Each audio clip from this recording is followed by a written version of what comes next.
नमस्कार, बहुत स्वागत है आपका। आप देख रहे हैं आपकी आवाज और आपके साथ मैं हूं आसिफ शेख। आपकी आवाज में आज बात एमपी में एक मंत्री पर लगे आरोपों और अफसर पर हुई कार्रवाई की। 8 दिन पहले एमपी की पर्यटन मंत्री उषा ठाकुर पर महू रेंज के वन विभाग के डिप्टी रेंजर ने बड़ा आरोप लगाया। आरोप वन चौकी से जब्त बुलडोजर और ट्रैक्टर ट्रॉली जबरन छुड़ा ले जाने का। इतना ही नहीं, डिप्टी रेंजर ने मंत्री के खिलाफ डकैती का मामला दर्ज कराने का आवेदन दिया। मंत्री जी पर तो कार्रवाई नहीं हुई, मगर अफसर का ही तबादला हो गया। अब विपक्ष मामले में सरकार पर हमलावर है तो पार्टी मंत्री का बचाव कर रही है। कई सवाल हैं जिनके जवाब जानने की कोशिश करेंगे। यह खास पैनल भी हमारे साथ जुड़ेगा, लेकिन आइए सबसे पहले एक रिपोर्ट देखते हैं।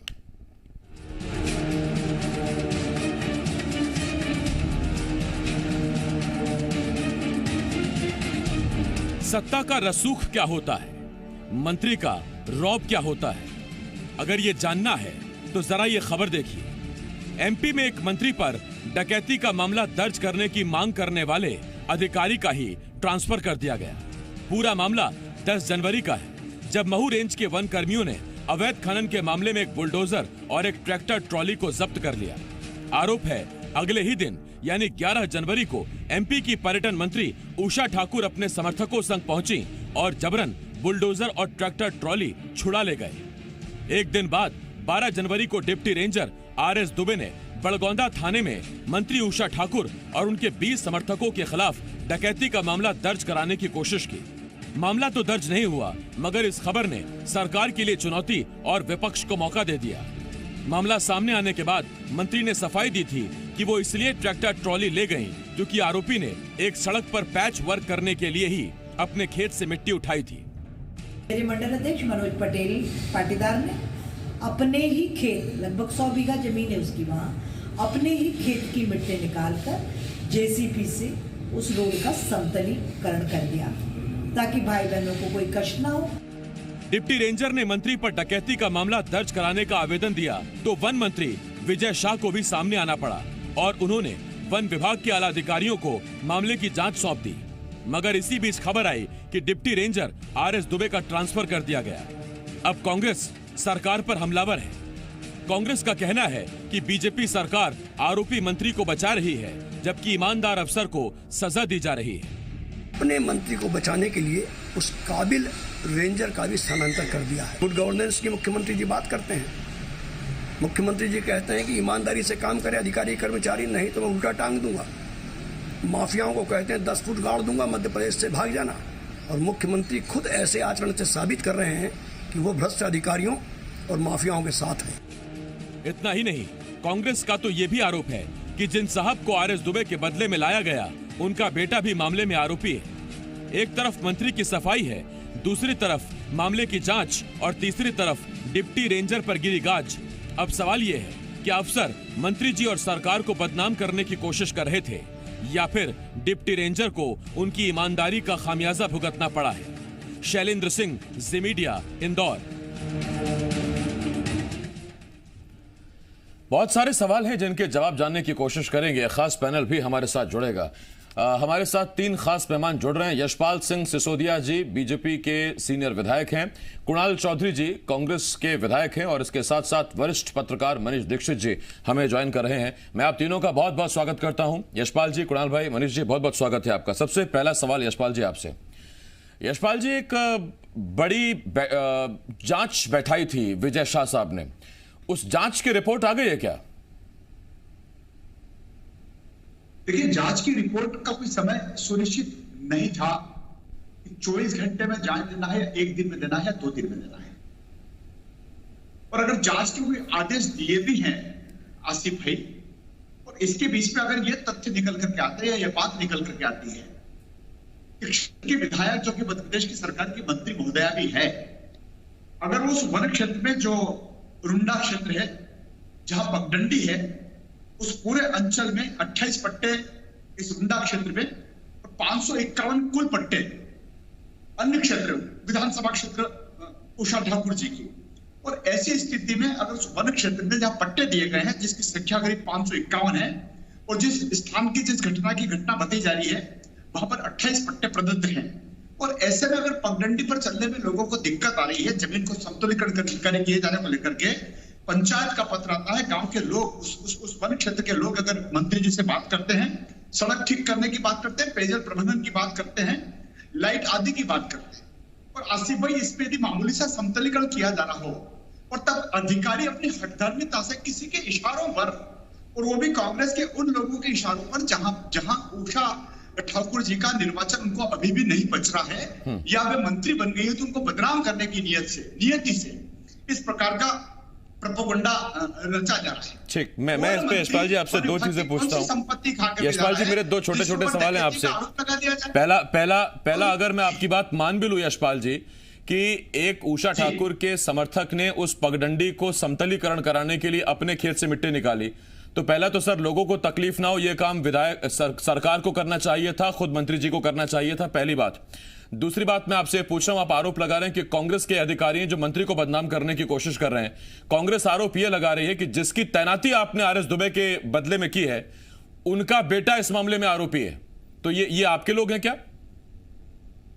अरे देखिए आसिफ भाई, किसी का बेटा अगर किसी राजनीतिक पार्टी में काम करता है, उसके पिताजी या उसके परिवार का कोई सदस्य अधिकारी है, तो बेटा का राजनीति में आना कोई अपराध हो गया क्या? अगर हम कांग्रेस की सूची देंगे तो आसिफ भाई 50 ऐसे अधिकारी होंगे जिनके बेटे कहीं न कहीं राजनीति में है। जिस प्रकार से पवन के बेटे को इन्वॉल्व किया जा रहा है, ये कुल मिलाकर के सोची समझी राजनीति है, इस पर षड्यंत्र है। और आप देखिए आसिफ भाई, अगर स्वयं उषा ठाकुर जी ने भी ग्राम पंचायतों के पत्रों को संज्ञान में लिया और गांव के लोगों की बात मानी हो कि इस पगडंडी का समतलीकरण कर दिया जाए, तो कौन सा उसमें मंत्री जी की तरफ से अपराध हो गया? वो डकैती की परिभाषा क्या है? पहले वे अधिकारी जो मंत्री पर डकैती का आरोप लगा रहे तो बता तो सही कि लूट क्या हुई है, कौन सी जमीन लूट दी, कौन सी जमीन खुर्द बुर्द कर दी, और किस प्रकार से कांग्रेस इसको नाटक नौटंकी में परिवर्तित कर रही है। मैं आ रहा हूं इस पर आपके पास यशपाल जी। कुणाल भाई आपके पास आ रहा हूं। कुणाल भाई, यशपाल जी सवाल पूछ रहे हैं कि ये डकैती का कैसा मामला हुआ। एक छोटी सी बात मैं आपसे पूछता हूं कि देखिए अभी तक जांच की रिपोर्ट आई नहीं, उसमें अधिकारी दोषी है, उसका ट्रांसफर पहले ही हो गया है। मुझे नहीं पता कि एक डिप्टी रेंजर स्तर का अधिकारी इतने बड़े लेवल की जांच को प्रभावित कर सकता है कि नहीं। छोटा सवाल जो मैं आपसे पूछ रहा हूं कुणाल भाई, वो सीधा सवाल यह है कि अगर ऐसा है जैसा यशपाल जी और उषा जी बता रहे हैं कि वाकई पगडंडी का समतलीकरण करने के लिए खेत से मिट्टी निकाली गई थी और किसी तरह के कंफ्यूजन में ट्रैक्टर ट्रॉली और बुलडोजर जब्त कर लिया गया, तो कोई नियम कार्रवाई तो होगी उसमें उसको छुड़ाने के लिए, या समर्थकों के संग आएंगे और अपना फैसला खुद सुनाएंगे और ले जाएंगे उठाकर? देखिए, तालिबान का जो शासन चलता है, मुझे लगता है वही शासन की परिपाटी शिवराज जी और इनकी सरकार डालना चाह रही है। बड़े बड़े बयान मंच के ऊपर देना और जिस प्रकार से बातें करना कि टांग दूंगा, गाड़ दूंगा और क्या लटका दूंगा और ये कर दूंगा और वो कर दूंगा, भाषण तो बहुत कड़क देते हैं, पर मुरैना में इतनी मौतें हो जाती है 24, उस पर कोई नहीं होता है। उज्जैन में 16 मौतें होती है, उस पर कुछ नहीं होता है। चाहे खंडवा की बलात्कार की घटना हो, चाहे आज जिस प्रकार का बैतूल की घटना आ रही है और कई बलात्कार की घटना, उसमें कहीं कोई कुछ नहीं होता। टांगने का काम किसको करा जाता है? जिस अधिकारी ने कहीं ना कहीं अपने कर्तव्य का निर्वहन किया। क्या उषा ठाकुर अगर ये कह रहे हैं सही भी है तो बिल्कुल नहीं है उसमें, मतलब वो कितना बड़ा मामला है जांच में तो ये तो निकाल नहीं सकते, क्योंकि एक बड़ी तरीके से एक तस्कर और माफिया जिसको बीजेपी संगठित रूप से हमेशा संरक्षण देती है, 15 साल में इन्होंने माफिया को बनाने का काम किया था। कमलनाथ जी की सरकार ने उसे खत्म करने का काम किया था। इसका सबसे बड़ा उदाहरण मध्य प्रदेश के जो वहां पे पशुपतिनाथ जी जहां से है 250 करोड़ का माफिया का कब्जा बीजेपी की सरकार में जब आता, उसे कमलनाथ जी ने खत्म किया था। इंदौर में माफियाओं को समाप्त किया था और संगठित माफिया को जो खत्म किया, आज वापस क्योंकि विधायक खरीद फरोख्त हुई है, इतनी बड़ी सरकार लेन देन के माध्यम से बनी है, तो अगर ये 5-10 हजार करोड़ रुपए निकालने होंगे तो ये माफिया के माध्यम से निकालेंगे और इसी माफिया ने सरकार को गिराने का काम किया था। अब जब माफिया तस्करी करता है, दूसरे काम करता है और जब उनकी जब्त करी जाती है चीजें, तो उसे छुड़ाने के लिए मंत्री स्तर के व्यक्ति वही सवाल मैंने कुणाल भाई पूछा कि अगर किसी तरह की गलतफहमी या गलत कार्रवाई करके बुलडोजर या ट्रैक्टर अगर जब्त किया गया तो छुड़ाने के लिए कुछ नियमावली, कुछ कार्रवाई होंगी या अपने आप मंत्री फैसला सुनाएंगी, वो भी दूसरे विभाग के, और उठाकर अपना ट्रैक्टर और ट्रॉली और बुलडोजर ले जाएंगे? देखिए, सियासी पिच पर मैंने फुल टॉस फेंकी है ना कुणाल भाई, आपने छक्का मार दिया। अब जरा मैं यॉर्कर फेंकता हूं, आपसे सवाल पूछ रहा हूं दूसरा सर एक बात बताइए, अभी बीजेपी सरकार में आप आरोप लगा रहे हैं कि मंत्री मिले हुए हैं, मंत्रियों की मिलीभगत से काम हो रहा है। आपकी सरकार में गोविंद सिंह कहते रहे कि खनन पर कार्रवाई नहीं हो पा रही है। आपकी सरकार में उमंग सिंघार ने सीधा आरोप लगाया कि दिग्विजय सिंह से बड़ा माफिया कोई नहीं। कोई कार्रवाई किया आपने? कम से कम आरोपी या पीड़ित पर किसी पर तो कार्रवाई करते। ना उमंग सिंघार पर कार्रवाई हुई, ना दिग्विजय सिंह पर कार्रवाई हुई। देखो, गोविंद सिंह जी की जो बात है उन्होंने कहा बिल्कुल स्पष्ट है, क्योंकि ये जो खनन का माफिया जो चला आ रहा था 15 साल, एक 15 महीने की सरकार में एकदम सारा माफिया ध्वस्त, धीरे धीरे समय लगता है और चीजें धीरे धीरे सब स्मूथ लाइन हो रही थी। एक पॉलिटिकल ग्रीवेंसेस पे किसी और के बयान और ये सारी चीजें अपनी जगह है, पर ये स्पष्ट जो माफिया सामने दिख रहा है, उस माफिया को जिसकी पोस्टिंग करी गई, आज आप अभी ये खबर कांग्रेस का आरोप नहीं है, ये पेपर में भी बड़ी अच्छी छपी हुई है, स्पष्ट रूप से मैं चाहूं तो मेरे पास कटिंग भी है कि जिस व्यक्ति ने वहां पे माफियागिरी कर रहा था उसके पिताजी को चार्ज दे दिया गया। जब सैया भय कोतवाल, तो डर काहे का जो कहावत सुनी थी, तो यही कि जब पिताजी भय वहां के इंचार्ज, तो फिर चाहे लूटो, चाहे वहां पे माफियागिरी करो, चाहे अवैध काम करो।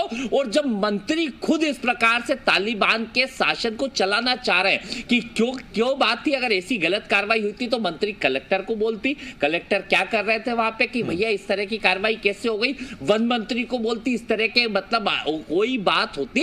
स्पष्ट है लूटने का काम, और ये लूट क्यों नहीं लगना चाहिए? नहीं, आपकी ये बात वाजिब है कि अधिकारियों को ये बात मंत्री जी को बतानी चाहिए थी, उसे कोई उठा के लेके गया, की बात पहुंचानी चाहिए थी। विभाग के मंत्री शायद इससे ज्यादा बेहतर हैंडल कर पाते। मैं वही सवाल पूछा था। कुणाल भाई, लौट रहा हूं मैं इस पर आपके पास। आंदोलन पे हमारे पे लूट आ रहा हूं आपके पास। कुणाल भाई, मनीष दीक्षित जी हमारे साथ जुड़ गए हैं। मनीष जी, बहुत छोटी सी बात मैं आपसे पूछना चाहता हूं, मेरा सवाल छोटा सा है। मनीष जी, क्या आप मुझे सुन पा रहे हैं?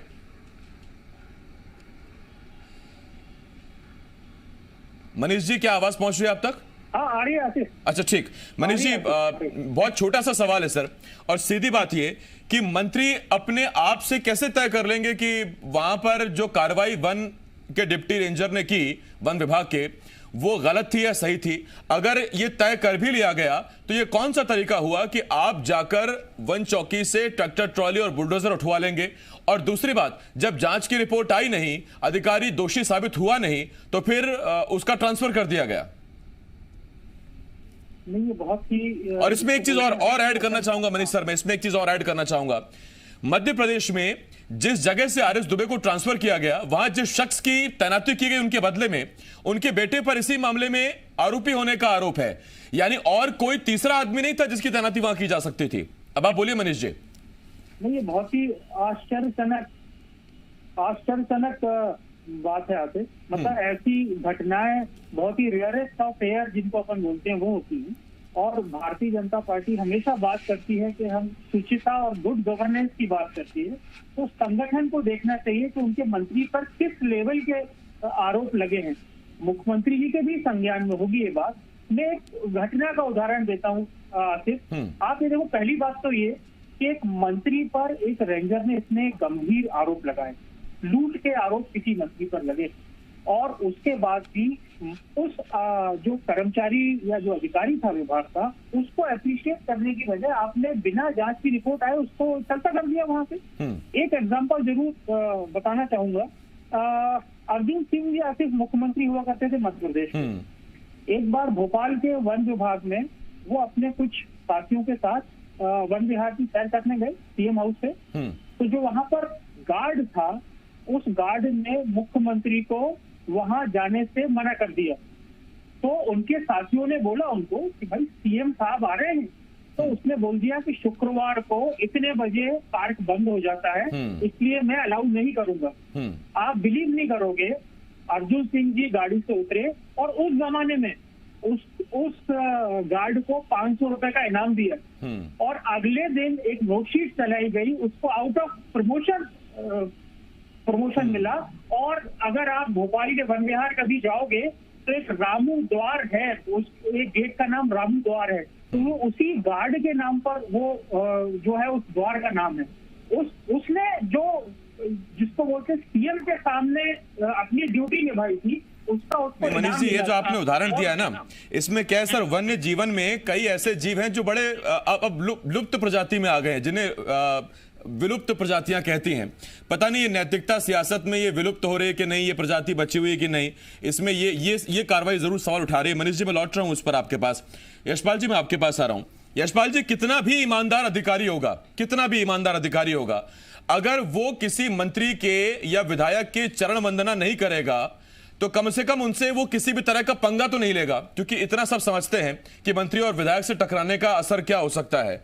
मैं तो सीधी बात आपसे पूछ रहा हूं कि पहली बात, कांग्रेस का समर्थित, जैसा आपने कहा, या कांग्रेस की विचारधारा से प्रभावित डिप्टी रेंजर आपके यहां अब तक काम करता रहा इतने दिनों तक, तो आपको पहले वो समझ नहीं आया, अब आप उस पर आरोप लगा रहे हैं कि वो कांग्रेस का बैठाया हुआ डिप्टी रेंजर है। दूसरा, ईमानदारी से अगर वो अपना काम कर भी रहा है, नियमों के तहत वो काम कर रहा है, वो खुद एफआईआर दर्ज नहीं कर सकता, तो चौकी पहुंचा, उसने आवेदन किया, उसके बाद एफआईआर तक दर्ज नहीं हुई। और ऐसे में जब आप बात करते हैं कि अधिकारी अगर काम नहीं करेंगे तो गाड़ दूंगा, अधिकारी काम नहीं करेंगे तो लटका दूंगा, तो उसमें फिर मनोबल का क्या होगा उन अधिकारियों का जो ईमानदारी से अपना काम करना चाहते हैं? कैसे भाई, मैंने एक तो बिल्कुल नहीं कहा है, मुझे नहीं पता आप कहां से बोल रहे हैं। मैंने ये नहीं कहा कि जो डिप्टी रेंजर है वो कांग्रेस समर्थित है या कांग्रेस के शरण में वो काम कर रहा है। कांग्रेस के कतिपय लोग जो राजनीति कर रहे हैं, षड्यंत्र कर रहे हैं, बात को हवा दे रहे हैं। आसिफ भाई, मैं ये कहना चाहता हूँ कि गाड़ दूंगा उन लोगों के लिए है जो अन्याय करेंगे, अत्याचार करेंगे।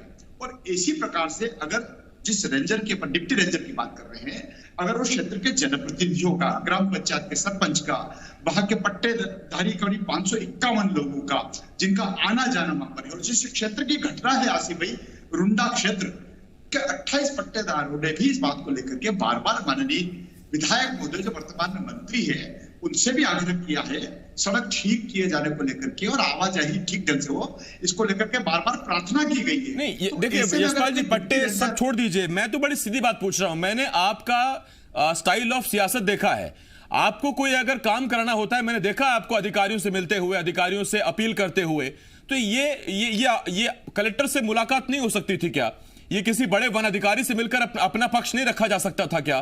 क्या अधिकारी ही नहीं छुड़वाते आपका बुलडोजर और ट्रैक्टर ट्रॉली? ये आप खुद तय कर लेंगे?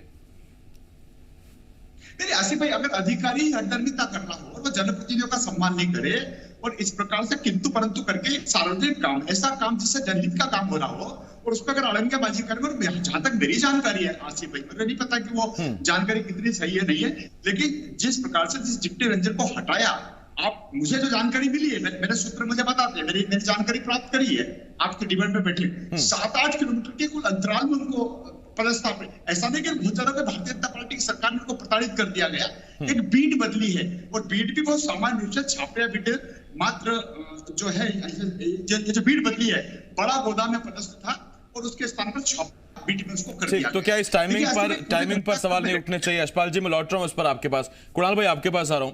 और कुणाल भाई, छोटी बात मैं आपसे ये पूछना चाह रहा हूं, मेरा छोटा सवाल आपसे ये है, एक आरएस दुबे का ट्रांसफर किया गया, एक ऐसे व्यक्ति को वहां बैठाया गया जिनका बेटा, ठीक है वो बीजेपी में है, उसमें कोई दिक्कत नहीं है, या वो किसी और पार्टी में, कोई दिक्कत नहीं, हो सकता है पिता अगर सरकारी नौकर है तो ये कहीं नहीं लिखा हुआ कि बेटा किसी सियासी दल को ज्वाइन नहीं कर सकता, लेकिन अगर बेटा किसी मामले में आरोपी है तो कोई तीसरा शख्स भी तो होगा जिसकी तैनाती वहां की जा सकती है। देखिए, एक कहावत है कि action speaks louder than words. Words होते हैं गाड़ दूंगा, टांग दूंगा, माफिया खत्म कर दूंगा, और एक्शन होता है माफिया को संरक्षण देने का। और यही माफिया राज लगातार मध्य प्रदेश में पहले 15 साल और आज फिर 1 साल से सरकार आने के बाद चल रहा है। क्या ये बात ये कह रहे हैं कि कांग्रेस हवा दे रही है? क्या जी न्यूज ने आज इसको मुद्दा बनाया तो क्या जी न्यूज हवा दे रही है? ये बात ये कहना चाह रहे हैं, पर मुंह पे कह नहीं सकते कि आप लोग इसको हवा देने का काम कर रहे हो, क्योंकि आपसे बात करेंगे तो आप बिल्कुल स्पष्ट है, हर चीज को ढोलना, जो काम हुआ है उस काम को उठाना, ये लोकतंत्र की परिभाषा है क्या? इतने सीनियर विधायक ये हैं और जबकि इनको ना तो पैसा मिला, पैसा भी उन बिकाऊ लालों को मिला, मंत्री भी उन्हीं को बनाया गया, उसके बाद भी रोज झूठ बोल के जो इमोशनल अत्याचार कर रहे हैं आप बीजेपी के सीनियर विधायक यशपाल जी पर, कुणाल भाई, अत्याचार क्या है? मतलब ये अत्याचार कर रहे हैं, इतना झूठ क्यों बोल रहे हैं? बहुत धन्यवाद। मेरे पास खत्म हो गया, काम लेकिन इस उम्मीद में कि बेगुनाह को इंसाफ मिलेगा, गुनहगार को सजा मिलेगी, इसी उम्मीद में बहुत धन्यवाद आपका कुणाल भाई और यशपाल जी। मनीष जी, बहुत शुक्रिया आपका हमारे साथ जुड़ने के लिए।